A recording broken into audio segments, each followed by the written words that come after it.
देखो सेमिस्टर 1 এর কোশ্চেন में অঙ্ক নম্বর কত পড়ে 19 5 নম্বর পেজটা খুলো এই অঙ্কটা দিয়ে আছে f(x = x² + 3x + a যখন x <= 1 আর bx + 2 যখন x > 1 অবকলনযোগ্য বটে তাহলে a + b এর মান নির্ণয় করে চারটি অপশন আছে a 8 b 2 c 5 d 3 দেখো অঙ্কটা কি করব শুনো প্রথমে তুমি অবকলনযোগ্য হওয়া মানে প্রথমে এইটার ডেরিভেটিভ করবে আর এইটার ডেরিভেটিভ করবে দুটো ফাংশনের ডেরিভেটিভ করে শর্তানুসারে শূন্য করে দিবে দেখো মডেল কোশ্চেনে একটা গোল মারতে হবে সময় বাঁচাইতে হবে তাহলে বলো ফার্স্ট ফাংশনটার ডেরিভেটিভ করলে কত হবে মনে 2x + 3 আর a এর তো শূন্য হয় bx + 2 এর ডেরিভেটিভ কত হবে bx + 2 বটে তো তাহলে এইটার ডেরিভেটিভ হচ্ছে b তাহলে বলো এবারে এক বিন্দুতে আছে তাহলে x এর মান 1 বসাই দিবে আরে একের ধনাত্মক ঋণাত্মক যাই থাকে একই বিষয় এক ক্লোজ টু এক টেন্স টু এক লিমিট x টেন্স টু 1 তার মানে 1 এর ধনাত্মক ঋণাত্মক x এর মানটা 1ই বুঝবে তাহলে বলো b এর মানটা 5 পেয়ে গেল ওইদিকে নিয়ে গেলাম তাহলে b আমার কনফার্ম হয়ে গেল b 5 এও দরকার কারণ আমাকে a + b বের করতে হবে শুনো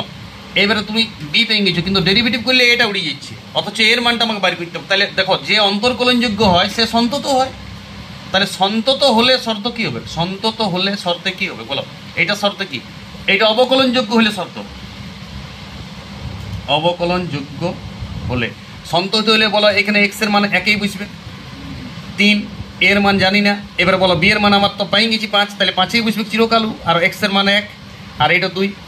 তাহলে বলো এদিকে 4 + a সমান কত 7 তাহলে a এর মান 3 পেয়ে গেলে তাহলে বলো আমাকে বাইরে করতে বলেছে a + b তাহলে a এর মান 3 আর b এর মান 5 a + b এর মান 8 অপশন এটা উত্তর সবাই রিপিট করো এটা বুঝো অন্তর্কলনযোগ্য হলে তো সন্তত হবেই এই অবস্থা আর সন্তত যখন না শর্ত করব নাহলে এর মানটা পাবো না কেন এ সিঙ্গেল ঘাতে আছে এটা ডেরিভেটিভ করলে 0 করে দিবে তাহলে এর মান চিরকাল পাবে না তুমি তার জন্য প্রথমে অন্তর্কলনযোগ্য করে পরে b এর মানটা বাই করো